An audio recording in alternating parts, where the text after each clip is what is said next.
Time is X minus 10, 9, 8, 7, 6, 5, 4, 3, 2, 1, 0.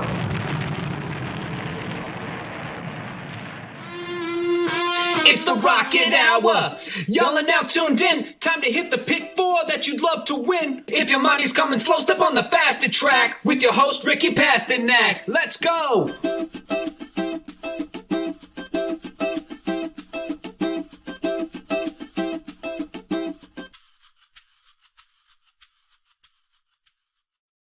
What is up, everybody? Welcome back to another edition of the Rocket Hour, where we may see a DQ at Royal Ascot, which could result in America's first winner. Campanelli involved in a DQ. Finished second, but hurted by about 15 paths. So we'll get that breaking news to you as soon as the result comes official. Ricky, what is up, man? How you doing today? We had a heck of a day yesterday. There is something that I want to get off my chest. Okay. And it's regarding that. It has nothing to do with you. I don't know if anyone saw yesterday. There were some tweets, some things going on. I'm not going to get into the details. If you guys want to go do your own research, please be my guest. What I will say is one of the things, or one of the reasons that, I guess Aaron's in charge of the show now, but either way, one of the reasons we did this show, not only because we love horse racing, but because we want to teach something. We also want to learn something. I think that's extremely, extremely important. I'm not going to get into what happened yesterday, but one of the things that we need to do a better job of as a horse racing community is to come together. This is a very small community in the grand scheme of sports, and there's been a lot of division and separation. So I just hope we could do a better job of that. Whether you're watching racing at Remington, or you're watching racing at Belmont, or you're watching races from Dubai, just come together, because this is a really small community. And yesterday, if you were on social media, you probably saw a little bit of it. It was really, really disgusting. It did have a lot to do with us, but I just think it's really, really poor. If we want to get mad at someone, let's get mad at Bob Baffert. Let's not get mad at each other as fans, because if there was no wagering, the sport wouldn't exist. So I'm just going to leave it at that. Again, if you guys want to do your own research as to what I'm referring to, you could go probably on our Twitter page as Racing Dudes, and it's probably all over. Or you could probably go on a multitude of things. I just want to say that because this is a small community, and we need to do a better job of working together to help the sport grow as opposed to tearing it down. Yeah, so three things. Number one, DQ at Royal Ascot. So the first American-trained winner at Royal Ascot. That is great news. And it looks like Nick Feldman finally on the good end. That's great. Glad to hear that, Nick. And I'm excited for Wesley Ward. He's had some chances, just been close a couple times, gets it done. On what you just said, this is what I'll say. 99% of our site is geared towards free things, free educations, podcasts, shows, articles, free win picks for every single track.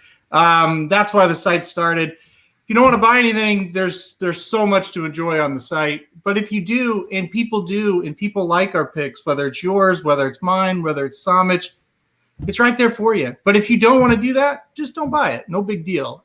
So yeah, I'm with you. I personally like to apologize to you, because that was a very exciting day for you. And I feel like a lot of people on Twitter tried to ruin it. But, I think the bottom line is your customers were super happy that it was on the site, and that option was there for them. So all in all, I think it is a good day. Ricky, just ignore the haters. I mean, it's just one of those things. We care about the people that like our site and our customers. And really the only thing that bothered me is some of these people were making fun of people that followed our site. And that really was the only thing that bothered me. People can think of me whatever they want. I don't really care. So I'll keep it at that. But I think you're doing a good job. I think everybody is. And we'll just keep doing what we're doing. And you can enjoy us or you can't. Either way. Doesn't matter to me, right? Yeah, I mean, I think you summed it up the best way possible. I mean, just for the sake of the conversation, I'll end it at this. If it wasn't for the free stuff, I wouldn't be here. Yeah. So we'll just leave it at that. It's not like I was doing my own thing and we worked on some sort of deal. I was literally just like everyone else. Yep. So I'm just going to leave it at that. I was not a handicapper before. I thought I knew what I was doing and I didn't. And over the last, let's say 23 months or so, I've learned more in those 23 months from everyone on the team than I would have in 20 years listening to anyone else. So I will just leave it at that.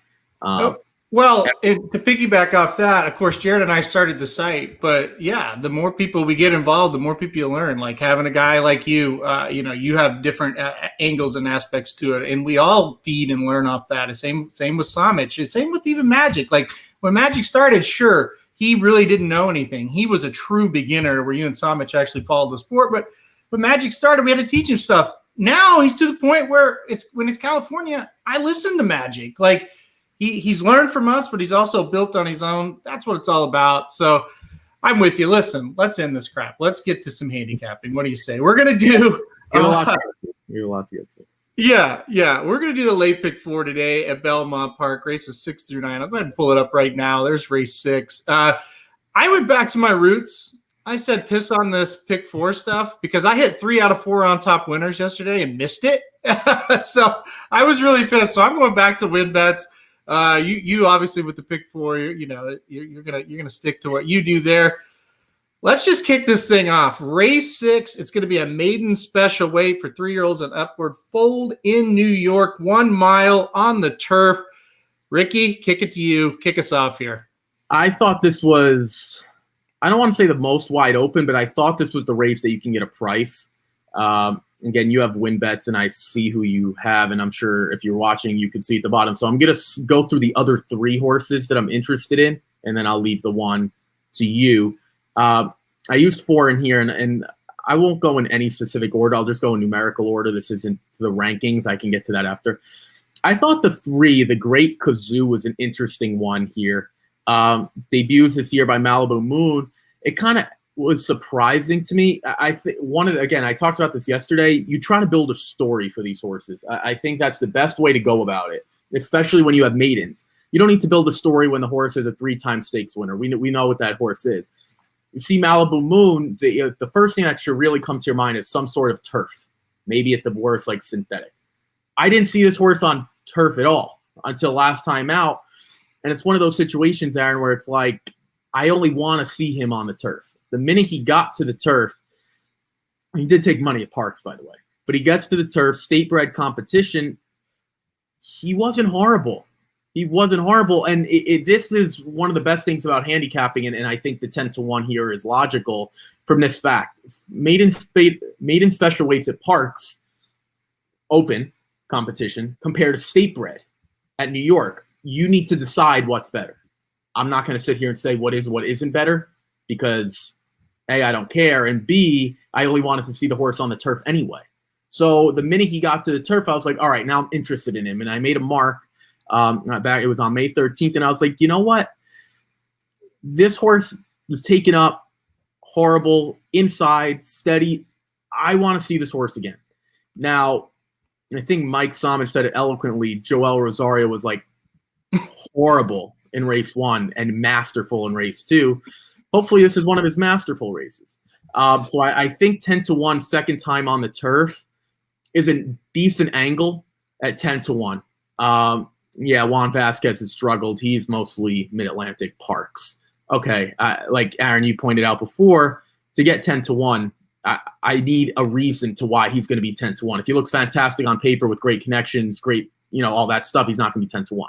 So maybe it's Juan Vasquez. I'll leave the other horse there. The 10 I thought was interesting, Bar 14. He looks like the one that makes the most sense, right? If he runs his best race, he's supposed to win. Now, having said that, you could say, well, he's finished second 3 times out of 4 races. Mm-hmm. You could look at that as a good or a bad thing. I'm going to throw the 2 dirt races out because I don't think they're credible from this aspect. Not only were they sprinting, he actually finished second, DQ'd third. Fine, he crossed the wire second on April 3rd. I'm really focusing in on that last race where he showed the most speed. One of the angles that you like the most is dirt to turf speed. How does that play out? Can you project that speed? This horse had already shown it on the dirt. I expect him to run his best race. Mind you, we went off at over 15-1 last time out. The fact he finished second, I don't know if that's Bruce Brown. I'm going to get Louis Saez here, who's probably the best speed rider, in my opinion, in New York. You can make a case for others. It's a great jockey colony, but I think he's the one that if you just say, I'm getting the best out of everyone, he's supposed to win. I'll move on to the 11, and then I'll let you go with your win bet because we're using the same horse. I'll go quick. I don't love this horse, Ephemery, but here is what I was interested in. 4 wide upper in the same race that Bar 14 ran. Now, I'm putting a lot of stock into that race. I truly believe Bar 14 is supposed to be the horse to beat. But what I will say, Michelle Nevin, Eric Hansel, I just think this horse might take a big step up. Is it going to be good enough to beat Bar 14? Probably not. But I see a horse, Aaron, like Tim Hills, who I'll never bet a day in my life. To 1, 0 for 5. Like, I just see other horses that don't make sense that are lower prices. Or the 8, my brother Neil for John Toscano. Like, you know, I just think this is a race where you can get a price, and I'm locking in on this one. But there's one other horse that we didn't talk about, and I'll throw it to you now because that is your win bet for this race. Yeah, so I will talk about the 7 Cotton, who I did pick a $10 win bet to kick us off here. And we'll get to your comment in just a second there, Nick, because I do have a point on that one as well. But as far as number 7 Cotton goes, I just like the way this horse is coming into the race. And what I mean by that is, you know, he was just kind of average to below average last year. They gelled the horse off of about a 200-day layoff, comes back on May 8th at Belmont Park, 6 furlong New York bred allowance race, ran a much improved race in that spot. Got Irad Ortiz aboard that day, which kind of tells me, because it's Mark Casse. Irad doesn't ride for Mark Casse a lot. Kind of told me they thought this horse was going to move up. And he did. Now, he did come up short by a length, but I really think now stretching out to a mile, it's going to hit this horse right between the eyes. Guess what? Irad Ortiz comes back aboard. Second off the layoff, obviously you're going to get improvement. I just think this horse is set up and ready to win today. My only, I don't think it's really that big of an issue, but it is a little bit, is what if the pace really doesn't materialize up front? I think he is going to need some. I'm not expecting to see him like in 9th or 8th like he was in that sprint, but he's still going to be sitting 4th, 5th. Probably 4, 5 lengths off of it. So yeah, some of the 1 or 2 of the speed horses might have to come back to him a little bit. But yeah, I think number 7 Cotton makes a lot of sense there. So that's what I kicked it off with. And I know you used him too there with the $10 win wager. I want to talk about, before we get to the comments, I do want to talk about the number 5 Viking Zim. This was a horse, tried turf last time out after 2 really lackluster dirt races. And it comes out of the same race as Cotton and ran well, got way behind, closed up, got 3rd, only beaten 2.5. Now gets second time out on the turf. Jose Ortiz was on him there. Jose Ortiz is on him here. So it's kind of the same angle. So that's who I put in second. I just like the projection. Did you think about the 5 at all, Ricky? No. And here's the reason why. I think I have. I don't look at this race as like what was it yesterday? Race 6, where I took like 5, and they were all going to be short prices. I think the one Happy Soul one, I believe, and that you just had confidence that it was going to be one of those 4 or 5. You just didn't know which one. I'm not as confident as some of the top choices here, so I don't want to choke down on shorter prices. I'm with you. The horse deserves consideration. First time on the turf, all that type of stuff makes sense. I kind of watched that race with Cotton. First of all, I love Cotton a lot more, and I want to talk about Irad Ortiz for a moment just to make your point more eloquent. I look at the 6 and 5, Viking Zim, and I was like, he kind of looked. He started off really slow, and then he just passed tired horses. The first quarter was 21-4 for maiden special weights. That's decent, but it kind of looked like he was passing tired horses at the end. And to be honest, if Cotton doesn't win this race, I don't know how good that field was. So that's just the way I was. And at like 5-1, no thank you, 10-1, or I'm all in type of thing. Real quick on Cotton to add to your point. When Irad Ortiz rides for a trainer who he doesn't ride for often, it speaks more volumes than anyone else because Irad will ride every race. Like, for example, Johnny Velasquez won't. So I think that's important to note. I just wanted to add that, but I'm with you on Cotton. He is my second choice. Cotton. So, yeah, you're right about that point. Let's move on here to Nick's comment. One of his favorite angles is 6 to 8 month layoff. This is turf angle. Speed figures are competitive. I think the 4 has a good shot. First race, a 3-year-old, but his top pick is the 5. So we've touched on the 4. Let's touch on, or the 5. Let's touch on the 4. Nick, I don't necessarily disagree with your angle. My biggest thing is I don't like the trainer change here. If Clement still had this horse, maybe I'm going for it. I just didn't like the trainer change. But we saw Flintshire win the last race. A Flintshire bred horse win the last race yesterday, so maybe he stays hot. Did you consider the 4 at all? First of all, shout out to Nick for having a specific angle. I think that's awesome because I don't have an angle that specific 6 month layoff, and that type of stuff, which I think is cool. Everyone should have something like that. I don't hate it. I really don't. Like honestly, that's a type of horse. I would prefer the 4 over the 5 from the mere fact I just don't think the 5 is as good, as the 7 or the 10. So if I'm looking at a price, like I would take a shot. I don't like Luis Cardenas. So you don't like the trainer. I don't like the rider.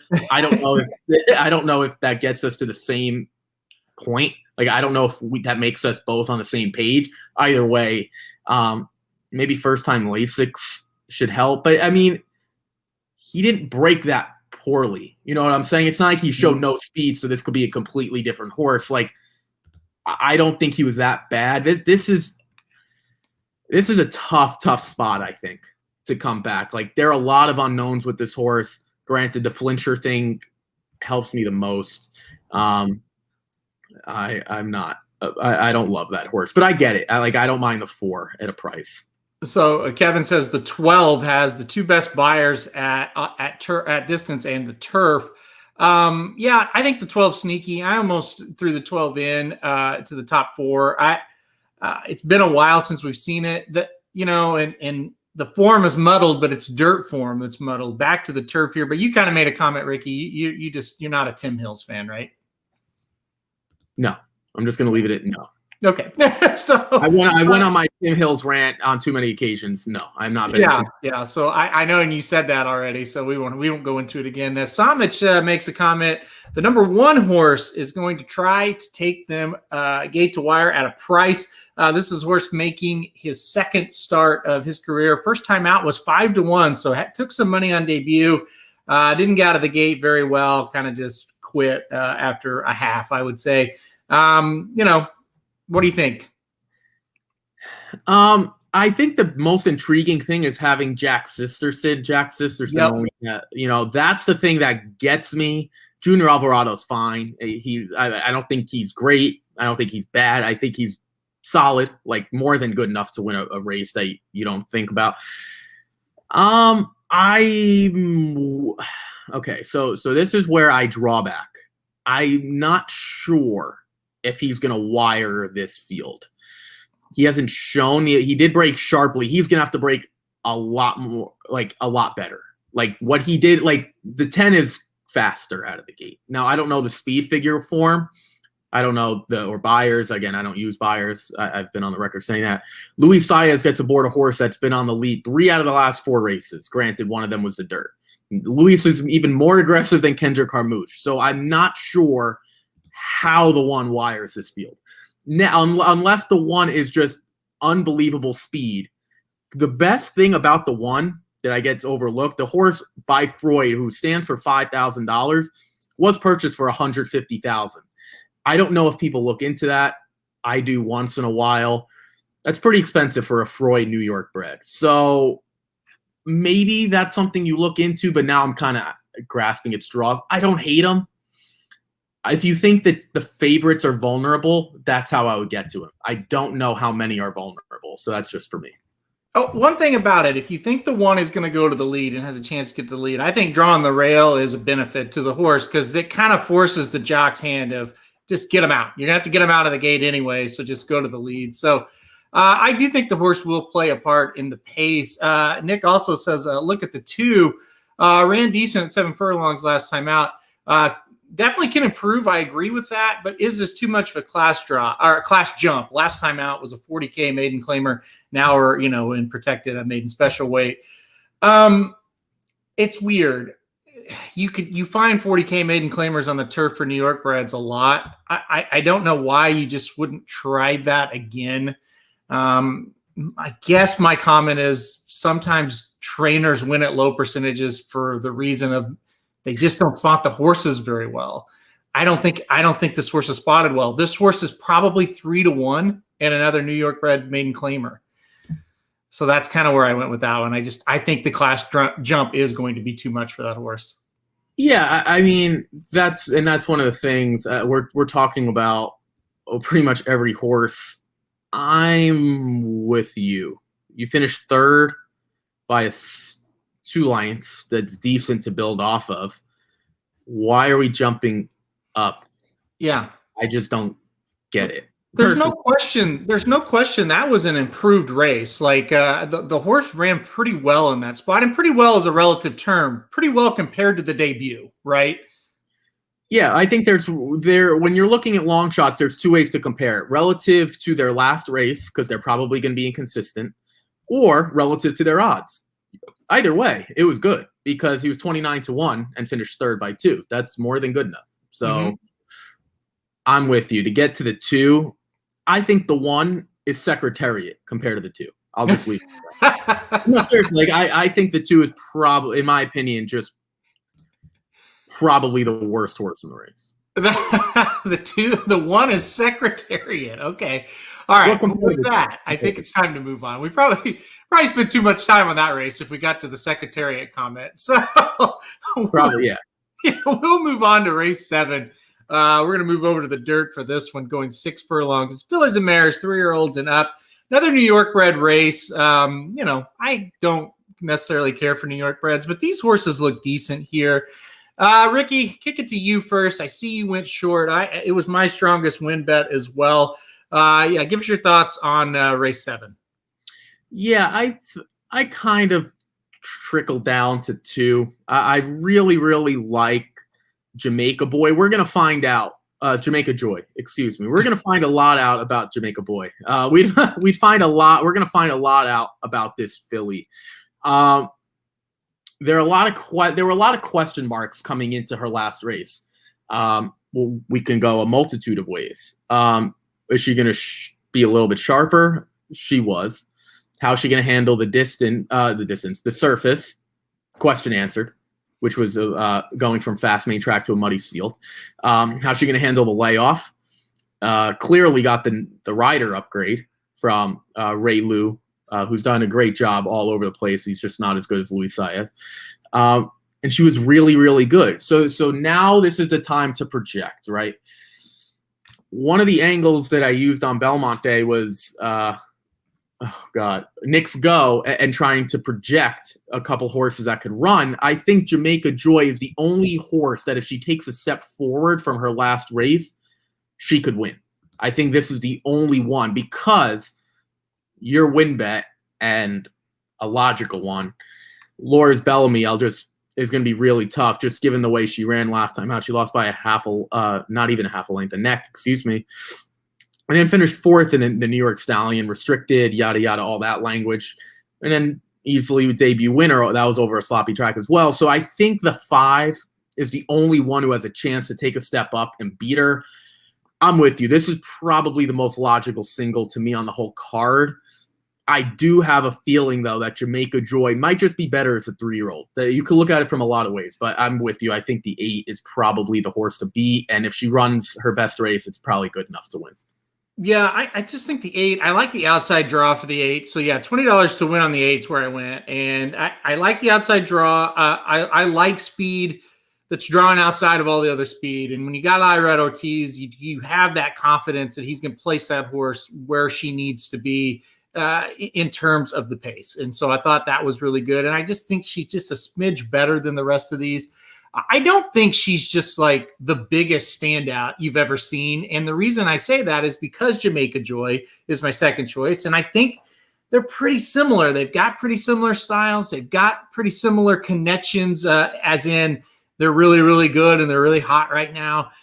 They like to go to the front. I'm just going to kind of rely on the fact that I don't think Luis Saez and Irad Ortiz are going to get in a pace duel. I think one will go, one will sit. It's hard to really predict who that will be. I think it will be the 8, because I think the 8 drawn outside the 5, logically you think, well, the 8 can kind of dictate where she wants to sit, where the 5 kind of going to be pressed a little bit more. And I think that's why I lean the 8 over the 5. But I do think those 2 horses are the ones to beat. I forgot to mention the number 3 Princess Corey is scratched. That's another horse I was looking at pretty hard. So the scratch of Princess Corey kind of bumped up my amount on the win wager, gave me a little bit more confidence in the 8 Laura's Bellamy to get it done. You went 5-8. I'm going $20 to win on the 8. Anybody else we're talking about here before we move on? Real quick, I just want to mention 13, 14, and 15 were scratched in the last race. Those are like the also eligibles MTOs. Just want to throw that in there. No, and I think one of the reasons that we went short, or you singled, or you're doing your win bets today, you're going back to your old ways. What horse in this field has shown the talent or the ability to step up and beat them? I'll just go through, Aaron, all the horses real quick. The 1 lost by multiple lengths to Laura's Bellamy last time out. Maybe second off the layoff is her best angle. The 4 Diva Banker, I don't think winning at an 8,000 claiming level going to get it done. I'm being facetious. The 6 Vienna Code, the last time she was in allowance race, 5th by 7 3/4. And the 7, she's a super freak, maybe 2 back. She did run at this level to Saratoga Beauty, finished 2nd. Last time I will throw out because it was a sloppy race, but it's like kind of like what race are we looking at for any of the other horses? That kind of just what led me here. The 5 Jamaica Joy actually has a shot, and to be honest, I think Jamaica Joy is a clear standout for 2nd. So I don't think Laura's Bellamy is a clear standout for 1st, but I do believe Jamaica Joy is a much better 2nd than everyone else who would be competing for that spot, if that makes any sense.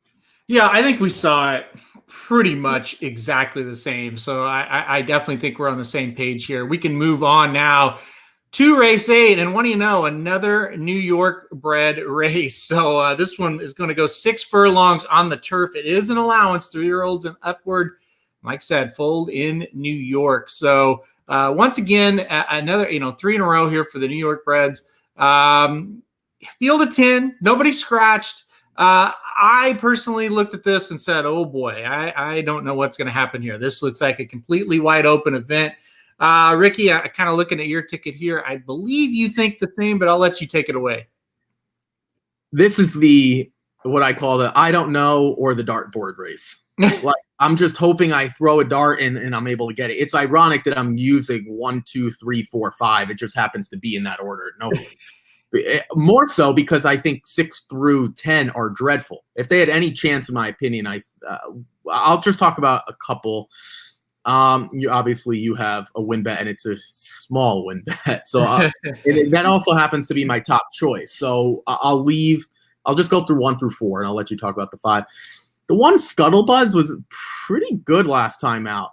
First start for Rudy Rod off the Jonathan Thomas barn switch there. Not that Jonathan Thomas is bad. I prefer Jonathan Thomas actually on the turf, but Rudy Rod's probably a little bit better. Like, they're very close to me, but I do prefer him there. More so on Scuttlebuzz, I think there's going to be some speed, and I think Scuttlebuzz, who breaks from the rail, can easily get shuffled back, but I think he could be tactical enough where he's sitting like 5th or 6th and be sitting a dream trip. Either way, the first 4, 1 through 5 are going to go out. And I think the 1, if he's just sitting 2nd tier or like 3rd through 5th, could be in a good spot to just pass horses that burn each other out. The 2 Chocolate, I think I said that right. I don't know what the heck happened last time out.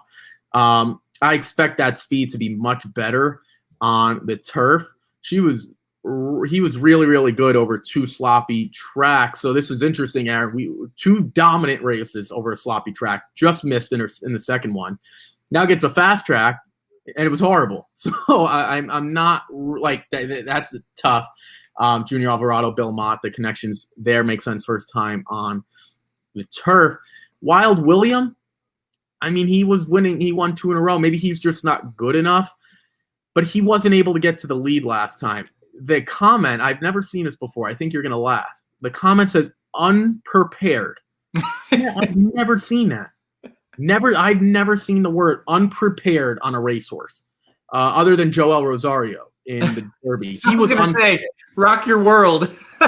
Well, it wasn't even rock your world. It was Rosario. Rosario was truly unprepared. Never seen that from a human being before in a horse race. But nonetheless, it says unprepared. I watched the race. He just didn't really look all that comfortable. Has been really good on the turf. Only 1 dirt start. I would like to see this horse again. He kind of needs the lead. I'm dubious to see if he's going to get it, but we'll see. I think he makes some sense as well. And then the 4, Veterans Beach. We just haven't seen this one in a long time. He was good last year. If he takes any step forward as a 5-year-old, he's going to be competitive as well.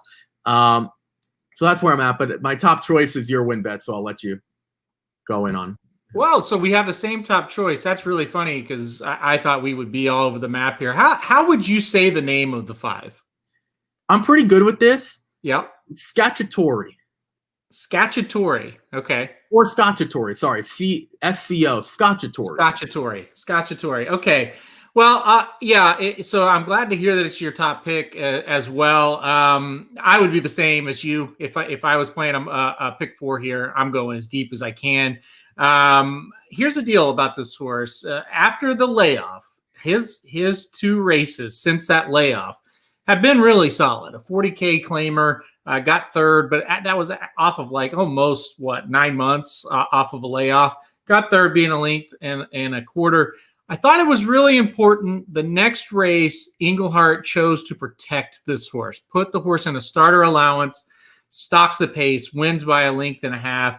Looked really, really good that day. I think this horse is just kind of moving forward since that layoff. This is the 4-year-old season. So I think the horse is just naturally improved.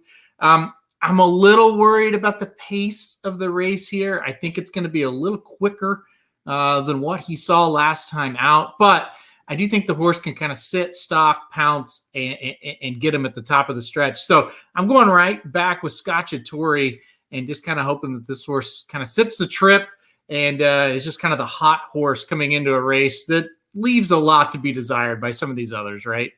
Yeah, I do want to talk about a couple of others, though, because I do think you can get a few prices home here. Like, I was really close to singling the 8 last race, and close to hit the all button here because I do think we can make a case for a few long shots, and I'm happy we did that. One of them I'm looking at is Great Blake. I really like Scuttlebuzz. I really, really do.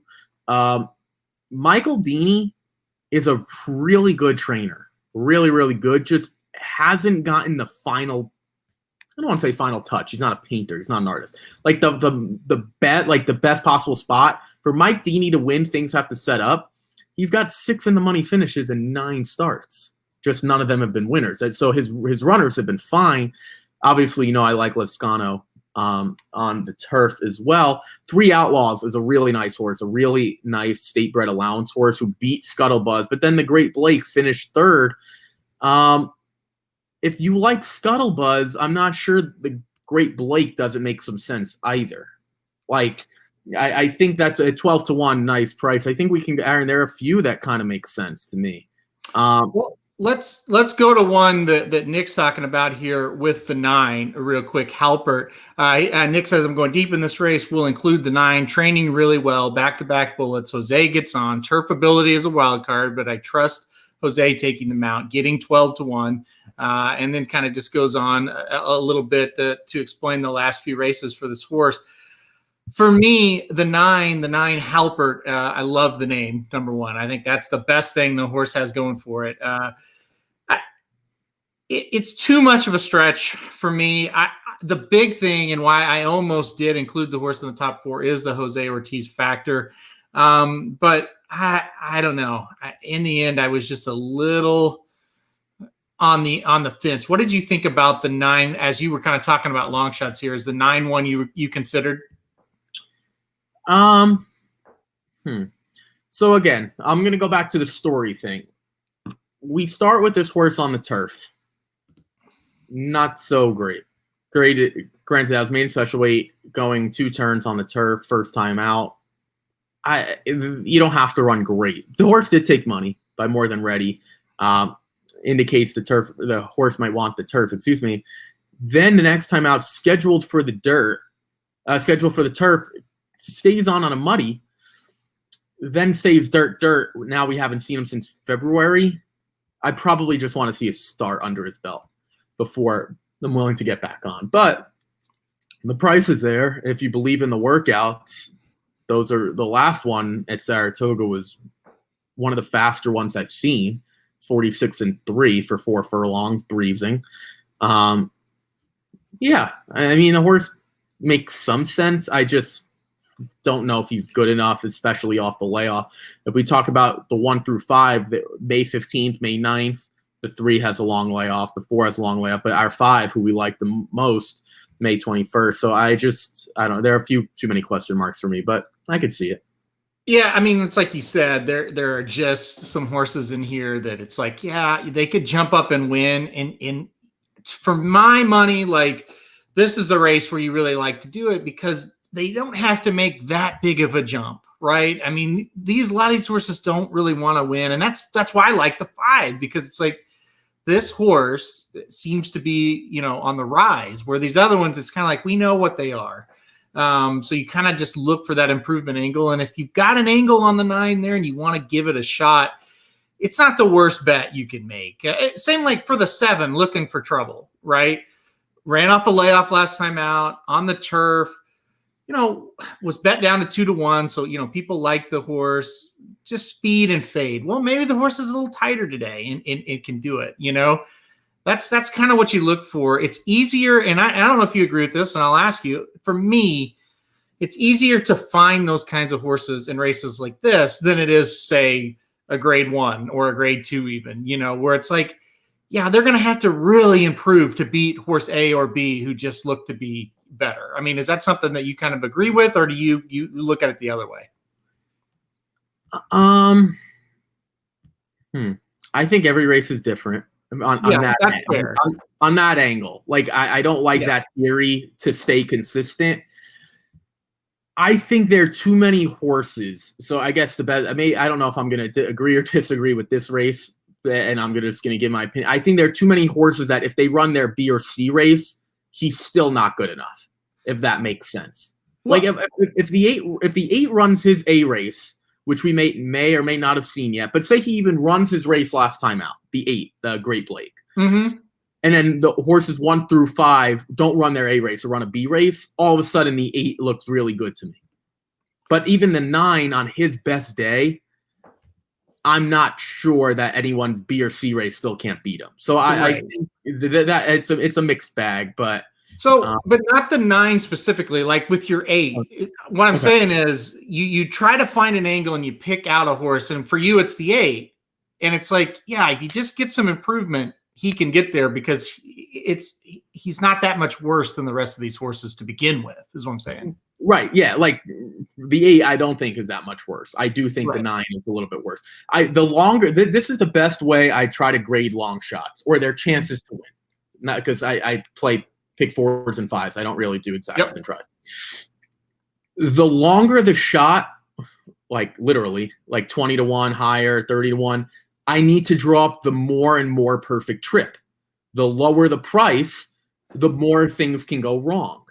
That's the best way to do it. 12-1 is like medium price, decent price. Like, you'd be proud of yourself if you got that one home, but we're not talking 20-30-1 where it's like unbelievable.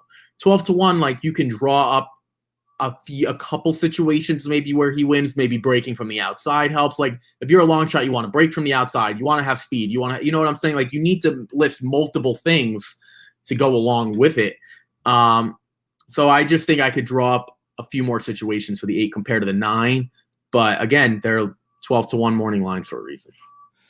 Yeah, I mean, I pretty much agree with everything you said there, and I think that is the biggest thing. And kind of back to Nick's angle, like he said with the 4. What race was that? It was race 6 with the 4.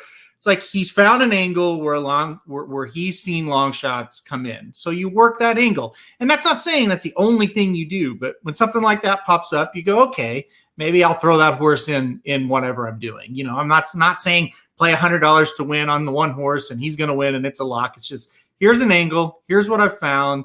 Yeah, you know, and now we can apply it to our bets. So there definitely are ways to find these long shots, and you just kind of have that day in, day out following of, okay, I've seen this happen in the past. Now we can apply it to this race and see if it makes sense or not. And like you said, every race is different. If there was a horse entered here that had a speed figure 15 points better than everybody else, well, then your angle's shit. It's not going to work. Like, it's not going to beat that horse, you know? Yeah. Like here, it's like, these horses are beatable. This race is winnable for a price. They just got to go out there and do it, right?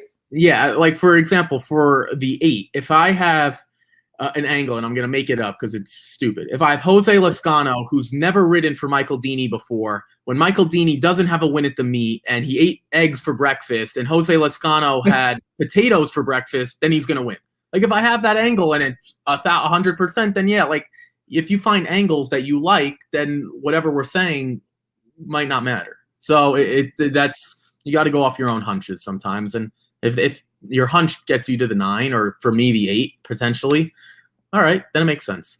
Yeah, no, I think it's important that we kind of stop and analyze things like that from a psychological way that you look at the race as well, and how you start to break it down. So let's move on. Race 9, we finally get out of the New York bred situation that we've been in for the first 3 races. It's just open company here. Starter allowance for 3-year-olds and upward, which have started, for a claiming price of $50,000 or less. Going 7 furlongs on the turf. Got some scratches here. I will read off if I get the scratch list. There it is. The 2, the 5, the 12, and the 13 are out of this race. It leaves us with a field of 9. Ricky, I thought this was a pretty competitive race. I think you can make a case for a few in here. Kick us off here. Tell us where you went. Well, I'm going to have to steal this from you because this is probably my favorite horse of the day. And that's your win bet. Yep. And that's mine also. And for people claiming that my favorite horse of the day is like 2-1 morning line, no, it's 4-1 morning line. It's the 10 Brazilianaire. Brazilianaire was the morning line favorite, fair enough, but it goes to show you what type of field this is. But here's why. If we just kind of focus in on the races that Linda Rice has had him, or even the one race where he won for Chad Brown and then was claimed, clearly the turf made sense. If you look at the first 2 races, one was scheduled, then taken off, was horrible. Then they kept him on, horrible. Then they put him on the turf, much, much improved.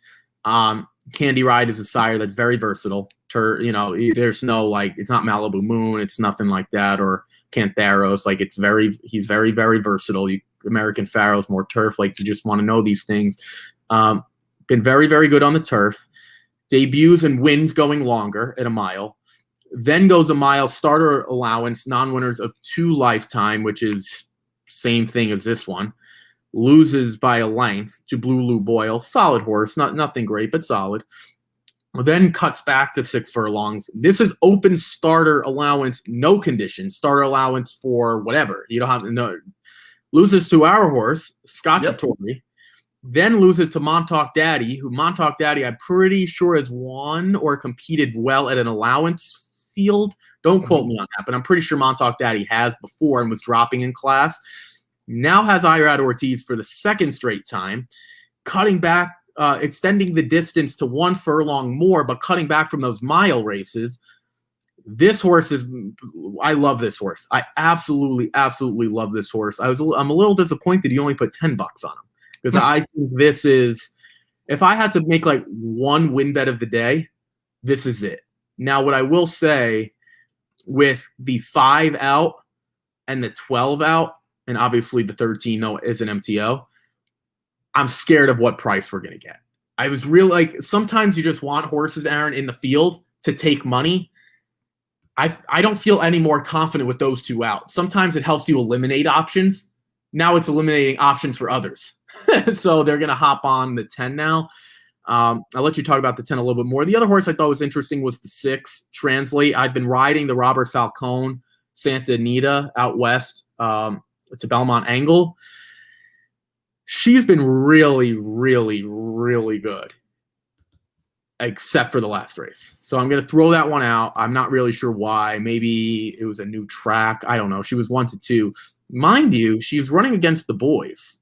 That should give people an indication that Falcone kind of likes her chances here. She was only running against fillies before. Now she's going to run against open, I believe, or not open, males and females. I believe she's the only filly in the race, or mare. Yeah, she is. So I like her as well, but I'm really high on this 10. I'm just hoping we don't get like 2-1. I love this comment. I agree, Ricky. This feels like number 10 is like Goldilocks. This race is just right. That's hilarious. That's a good one. I'm with you.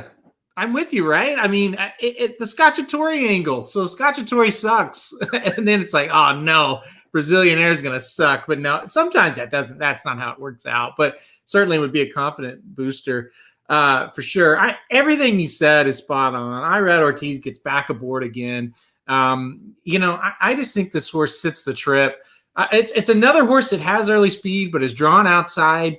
I just love that in a one-turn race. I always will because, and again, it's Irad. So it's like similar as race 6 I was talking about. He can just place this horse where he needs to be, and Irad will dictate the pace. If he looks at it and he says, oh, man, they're going so slow and this horse has speed, he'll take to the front. If he looks at it and goes, oh, they're going way too fast, he'll take back, and you can have confidence that he's going to make the right decision. That is one thing that he is just super, super good at. Hey, we saw this card a lot alike. I'm with you on the 6 as well. The 6 just ran a pathetic race last time out. And who knows why, like you said, I don't. But I think the 6, was 2-5 in that spot and just was awful. I think the horse can rebound here. So I think we see it a lot alike with the 6 and the 10. I want to ask you about number 1, Panster. This is a horse taking a big jump up in class, but did win last time out, maiden cleaning 40,000 at 6 furlongs, now stretches out to 7. Here's what I want to ask about Panster specifically. It's a jump up in class, but it's a trainer that knows what he's doing. Does that scare you a little bit? Yes. But I'm tentative because it is Clement. Yep. So this is one of those horses that I'm going to be completely wrong about, or I'm going to be extremely right about. I obviously prefer to be extremely right, but so we look at the Clement thing. That's a plus. I think Junior Alvarado is a plus, even though he's not the best. Again, he's solid, but that's still a plus. It's not a negative. One of the things that's scared, like if you go from maiden special weight to starter, what you're telling me as a bettor or a handicap or someone who follows is I like my horse. I want him protected, but he's not good enough to get an allowance. Okay, fine. Because if you're good at allowance, then you're now capable of running in some sort of stakes races. Fine. He goes to maiden claiming against State Bred, wins by a length and a half. Aaron, that was kind of a race where he just gradually won. If you're going to win, you better win impressively. Now you're going, there's no such thing as a New York bred starter allowance as far as I'm concerned. I don't think there is. I don't think that exists. Maybe at other places. I don't think so. Don't quote me on that, but I'm pretty sure it doesn't. State bred maiden claiming. Maybe this horse just wants the turf all along because he's been better on the turf. I just see him getting shuffled, to be honest with you. The 3 is horrible, but I think the 4 can show some speed. I think the 6 should show some speed. The 7, Ballydooley, will show speed. The 9, the 10. Like, I just see this horse breaking from the rail and being like 7th. Yeah. As opposed to Scuttlebuzz 2 races back where I see him being third through 5th. That's just where I'm at. I'm with you. The only reason I would like this horse more so is from Clement, because if you put Bruce Brown on this horse, you know what I'm saying? Like that's just not good enough for me when you're taking a step up like that. It's one of the situations we talked about it in an earlier race. It's like, oh, this guy's almost, ran well in a maiden claimer, and now we're in a special weight. That's why the guy doesn't win at a high percentage. He didn't spot horses very well. And then it's Clement, and it's like, oh, he knows what he's doing, with this one. So you do go back and forth. But I mean, the simple fact is Clement has been very, very good at this meet, and he's been very, very good for years. He's not, this guy has been winning races for years and years at NYRA and on the turf. Yeah, I'm with you. It's scary, but I just don't think there's enough there. Sometimes, like you say, they just have trouble kind of finding that perfect spot, and the horse is ready to run. So like, we'll take a shot here.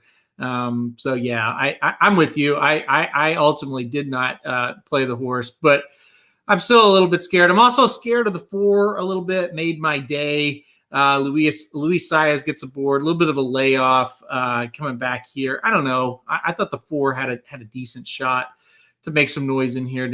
Was the 4 one you considered at all? Nah. Yeah. Not at all. And here's why. I'm really gonna make you question why you like the 4, and maybe I'm wrong. First of all, Michael Stidham's been dreadful at the meet. I don't think he's dreadful as a trainer, but I think he's been dreadful here. Saez is fine. Nothing to say there. Kingman, Irish bred, perfect soul on the damn side. This horse should want more than 7 furlongs. And all his races have indicated that he's wanted 7. You know what I'm saying? More than that. It's not like they've been training him here. That's the other thing. The next thing is, how many horses has he passed? Last time out, he was 4th. The 5 is from the rail. If you're looking at the past performances, that's where he broke from, his post position. But then 4th, didn't really do much. The race before that, 4th, actually made up ground, but finished 6th. That's really tough to do. Which means I didn't watch that race. That meant there were closers probably. That's, I think it was a blanket finish. The race before that, maiden claiming, he passed 1 horse, barely won. Granted, that was slow. The race before that, he lost. He beat 1 horse. He beat, from where he started. He was 8th by 5.5. Lost ground, but managed to beat a horse. And then the race before that, he did pass 3 horses. So he's passed like 4 or 5 horses in 5 races. And now you're supposed to do that going shorter. 5-1. I'll take the 1 at 6-1. I'll take 6 at 8-1. Like, I'll take a bunch. The only positive I pointed out was Luis Saez, and he's got to be on a good horse to win. So yeah. I don't like the 4 really at all. Biggest thing for me why I wouldn't put the horse on a ticket, but I am a little scared. The 5-1 price is not what you want. Definitely agree on that. And it does kind of feel like this is just kind of, let's get this horse out, for the next time out. So, all right, that's going to wrap up the analysis here. We'll go over our tickets one more time before we leave you today. You're going to go over your pick 4 ticket. I'll go over my wins. Ricky, kick us off here. Kind of reread your ticket there. Yeah, so we'll start again in race number 6. We're 6 through 9 in the sequence. I think I used the 7 and 10 Cotton and bar 14, but I do want to include a couple prices, and that is the 3 and the 11. I'm just hoping I get one home, but the 7 and 10 are a step above or a tier above if you want to go short there. We'll move on to race number 7. It's 5-8. I think Jamaica Joy is the only one. If she takes a step forward, she could beat the 8. Laura's Bellamy, Pletcher, Irad. She's going to be tough either way. Those connections are good in any spot. Then we have the allowance race going 6 furlongs. I went 1, 2, 3, 4, 5. It's just a coincidence. I went that way. I made a case for a bunch, but Aaron and I are on the 5s. I think Scotchatori. I'm going to stick to that. Scotchatori, Eric Consell. Consell was aboard last time out at the starter allowance, is going to move up, but I do like his early speed, And then the final race, the starter allowance race as well. I went 6-10. I'm going to throw out the last race for the 6. If we look at all of the races at Santa Anita this year, she's been very, very good. She's going to face the boys. But the 10 for me, Brazilian Air, is my horse of the day, at least the horse in this sequence. If I would highly consider going a single, I'm just hoping we don't get 8-5 with a couple scratches in there. But it's a $40 ticket. Yeah, we saw a lot of these the same. I went back to the win wagers today. Race 6, $10 to win on the 7. Race 7, $20 to win on the 8. Definitely the strongest play for me. I really think this horse is going to be tough from that outside post position. Race 8, pretty wide open. I do like the 5, so went $5 to win on the 5. Then race 9, Ricky and I, we really like the 10, so we'll see if Linda Rice can get another win. By the way, Linda Rice still training, filed an appeal, so we'll see if Linda Rice actually ever gets outlawed there, Naira. I'm not sure, but anyway, $10 to win on her horse, the 10-horse Brazilian Air in the last race, $45 the total investment for today for me. All right, Ricky, that's it. That's another week. We have got another week down. We're another week closer to Saratoga. We're another week closer to the Indiana Derby, where we will be at Indiana Grand. There's a lot to look forward to. Yeah, I was telling you'll like the story. I'll share it for a few people. Basically, my summer, and Aaron's summer similarly, because he's coming to Saratoga at least twice, I think, on the docket now, maybe even a third. We're going to the Indiana Derby. Then, I come back on a Thursday because we're there like Tuesday through Thursday morning. Then I'm going to Boston on Friday for the weekend. Then I'm going to Saratoga with you. Well, I'll be with you for the first day now with my dad, and then I'm sure we'll meet up all that opening weekend. Yeah. Then we'll be up there for Whitney weekend, which is the 8th, I believe. And then my family's going back again a week later or 2 weeks later. And then I have a wedding at Labor Day weekend. So, yeah, it's going to be a busy summer. Like, I'm just using the next couple of weeks just to kind of just, like, take it easy. So, because we've got a lot going on. Once July rolls around, we're rolling. So, yeah, it's going to be a busy July and August. But that's the way it should be after last year. We should have a lot going on. Yeah, exactly. It's funny. I was talking to Jared last night before we got on the show, and he's like, God, there's just not a lot of stakes races this weekend. And there are a couple Sunday that are decent. But I said, look at the schedule after this weekend. We will not have a break from stakes races until the week after the Breeders' Cup, basically.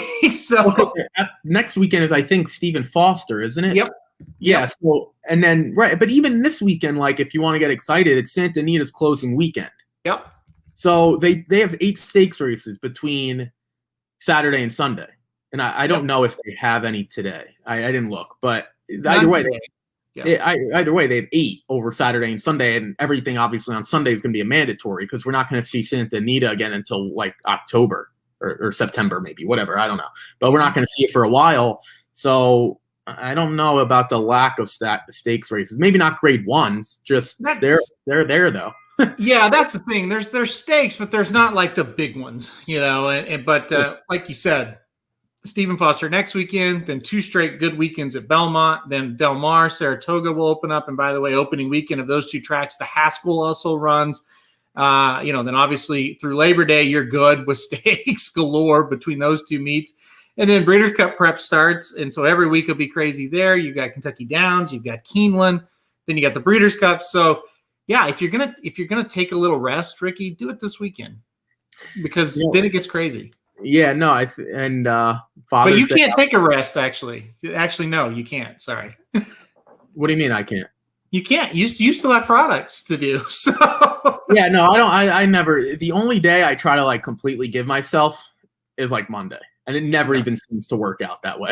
So yeah, no, I'm always busy.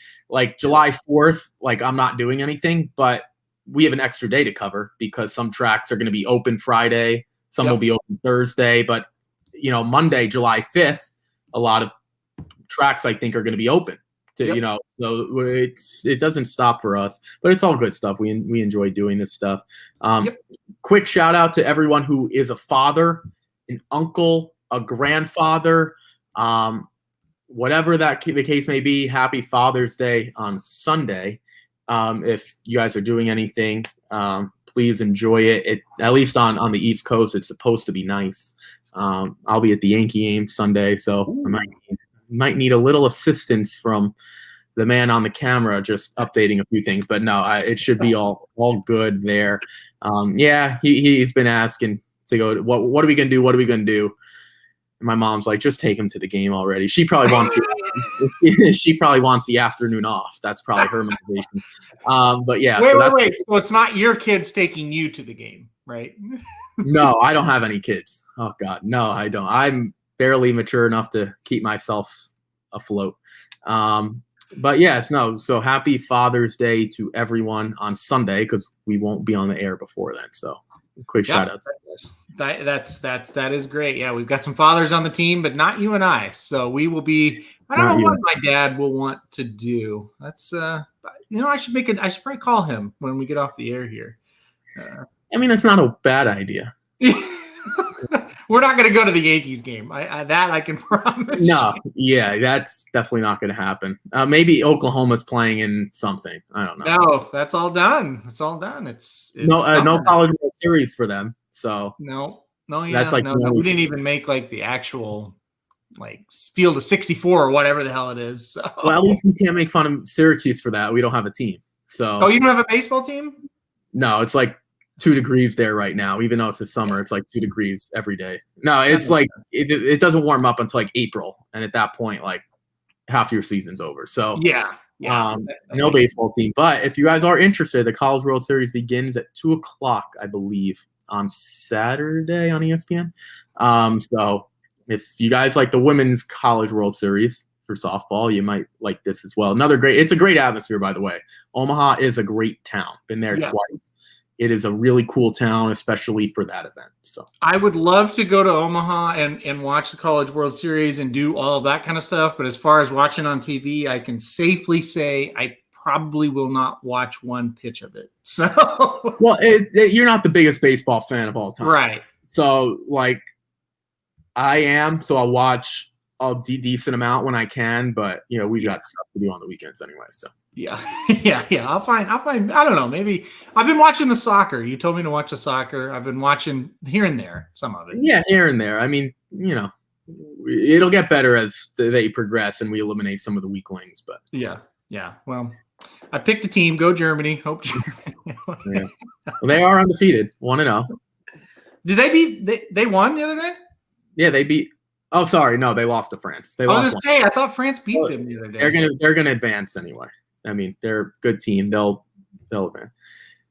Yeah, you may have been late, but we were talking about that horse. Yeah, and I see now. Sorry, Jared. No, I see that you singled. That was a good single. That horse ran really well yesterday. Hopefully, we can put some more home today, Jared. But that's the goal. Oh, and shout out tomorrow night. If no one's watching anything, there is a Game 7, Bucks and Nets.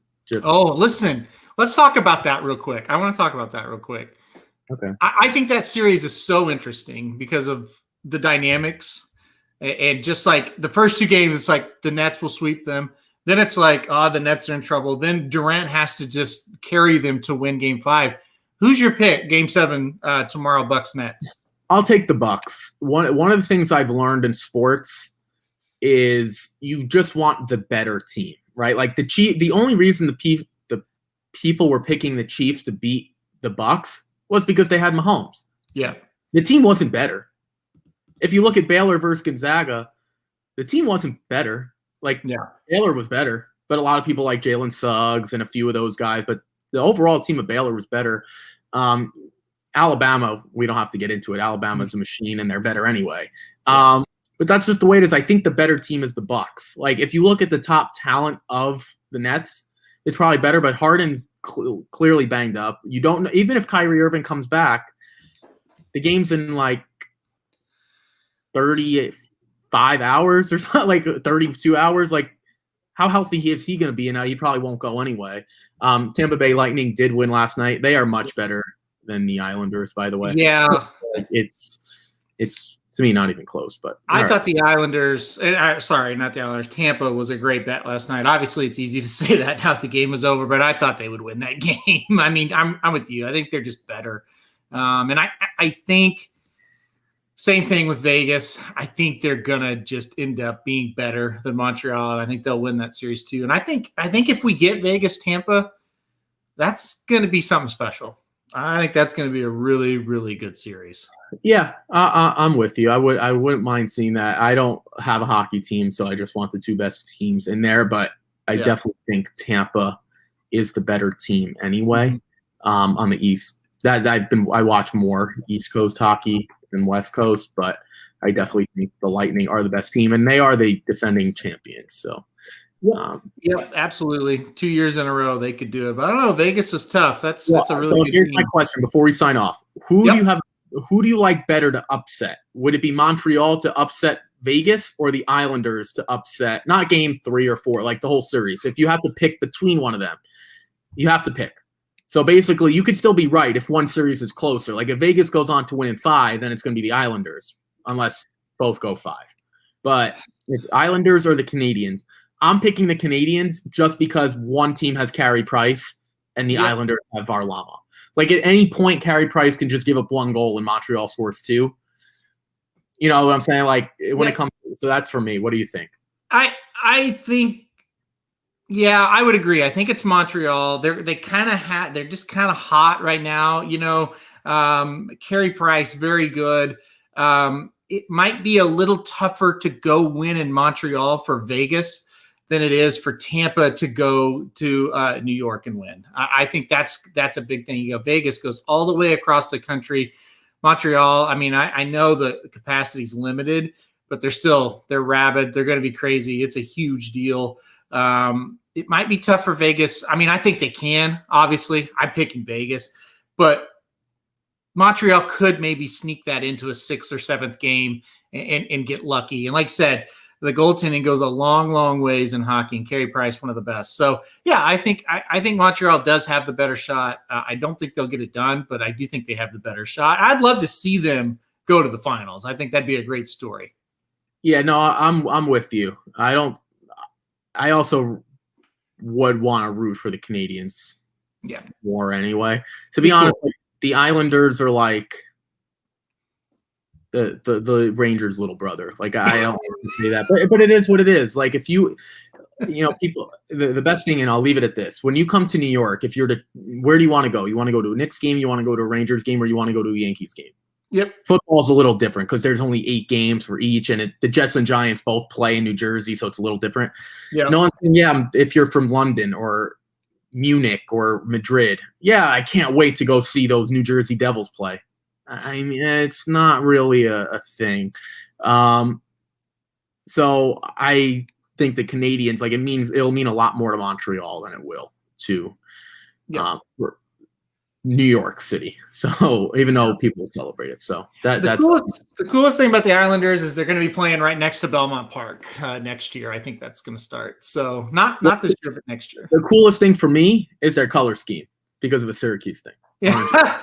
Yeah, I agree. I think both. If we're going to get into colors, I think the Rangers and the Islanders both. I like their uniforms. They're very good uniforms. They're nice uniforms. But I'm saying, like for me, it's all orange and blue. So that's it's not even the Belmont thing. It's the color scheme, but it's not a good enough reason to root for them. So. I get it. I definitely get it. Yeah, it's going to be a great week for sports, like you said. Sneaky good week for horse racing. Gonna be a lot of fun. We will be back here Wednesday. I don't know what we'll do. We may cover a track. I don't know. Who knows? We'll just tune in to find out on Wednesday. All right, we're gonna get out of here. I think we've done enough. We've done enough today. So good luck to everybody wagering today. Hopefully we get some winners home. Pretty good cards all across the country, really, from a betting standpoint. So good luck to everybody today and on the weekend.